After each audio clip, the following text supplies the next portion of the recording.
Nah, apakah bab jamaah itu bukan bab iman? Bukan. Jamaah itu bab kewajiban, tapi harus dengan makna yang benar. Ini maknanya salah, pengertiannya salah dulu, lalu ditempatkan kepada keimanan. Di mana letak kesalahannya? Double. Memaknainya salah bab jamaah, lalu diposisikan menjadi standar surga neraka, menjadi bab iman, bab akidah, bab yang paling diutamakan. Padahal dalam ayat ini walladzina amanu wattaba'athum dzurriyyatuhum biimanin, yang diurus itu imannya. Kalau bicara iman, kira-kira apa yang diurusi? 6 rukun iman.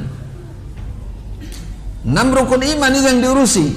Bagaimana imannya kepada Allah,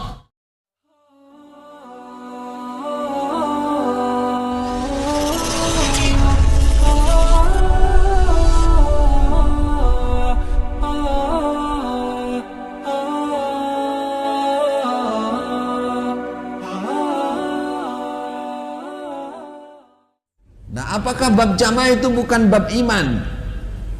Bukan. Jamaah itu bab kewajiban, tapi harus dengan makna yang benar. Ini maknanya salah, pengertiannya salah dulu, lalu ditempatkan kepada keimanan. Di mana letak kesalahannya? Double. Memaknainya salah bab jamaah, lalu diposisikan menjadi standar surga neraka, menjadi bab iman, bab akidah, bab yang paling diutamakan. Padahal dalam ayat ini walladzina amanu wattaba'athum dzurriyyatuhum biimanin, yang diurus itu imannya. Kalau bicara iman, kira-kira apa yang diurusi? 6 rukun iman. 6 rukun iman itu yang diurusi. Bagaimana imannya kepada Allah dan dalam siapa? Kepada, katanya tim apa dulu? Tim 5 apa tim 7? Selali sana. Jadi Bapak Ibu sekalian, inilah kondisi keluarga yang sangat baik, sebagaimana kondisi keluarga Rasulullah Sallallahu Alaihi Wasallam. Yang dinomorsatukan itu adalah urusan agama. Nah, berarti harus ada ta'awun di dalam keluarga. Masing-masing menyadari bahwa itu kewajiban, tuntutan.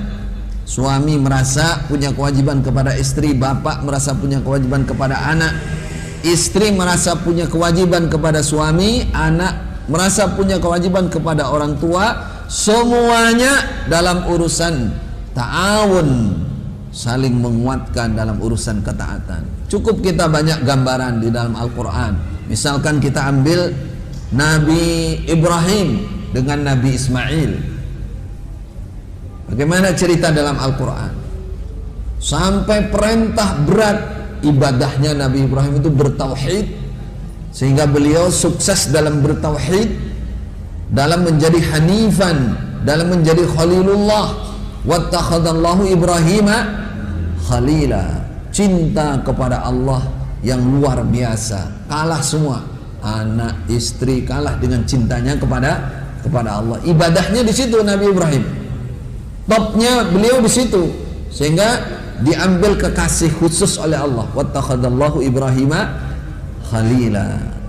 Beliau dalam melaksanakan perintah-perintah Allah bekerja sama dengan putranya Nabi Ismail.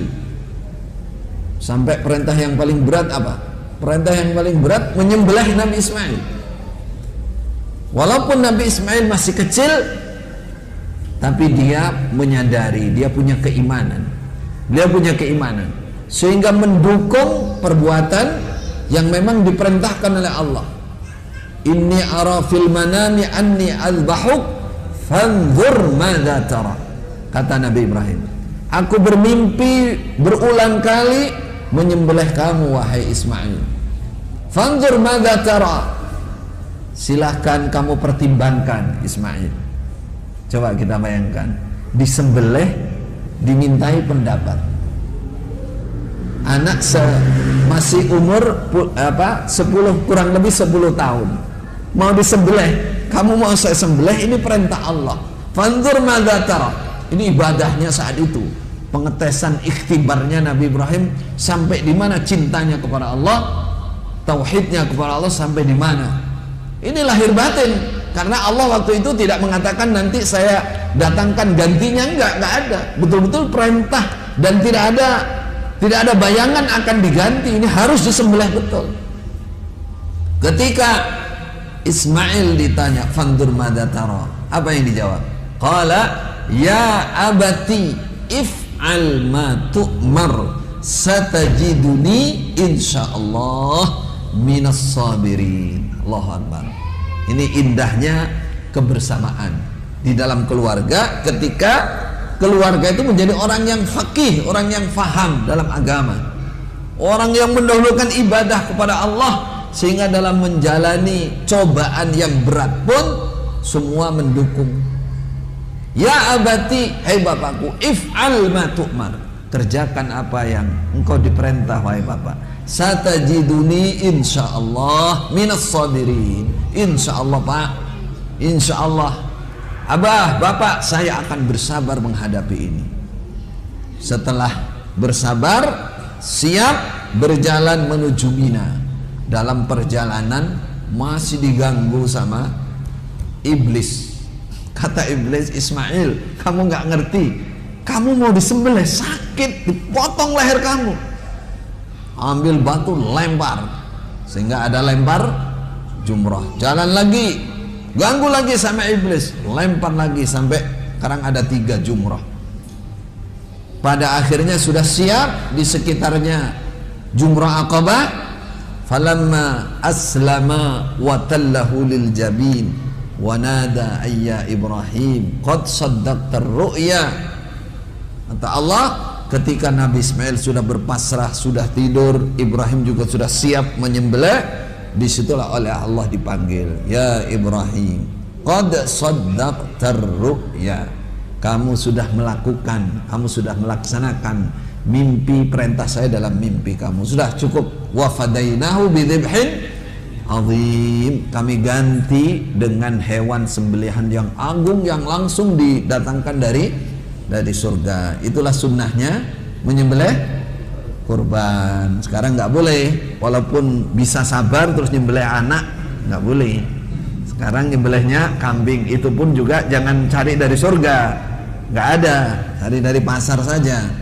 Kayak yang kita makan tadi, empuk kan, kambing muda tuh. Kambing muda, nikmat, alhamdulillah. Jadi ini gambaran ya bagi kita.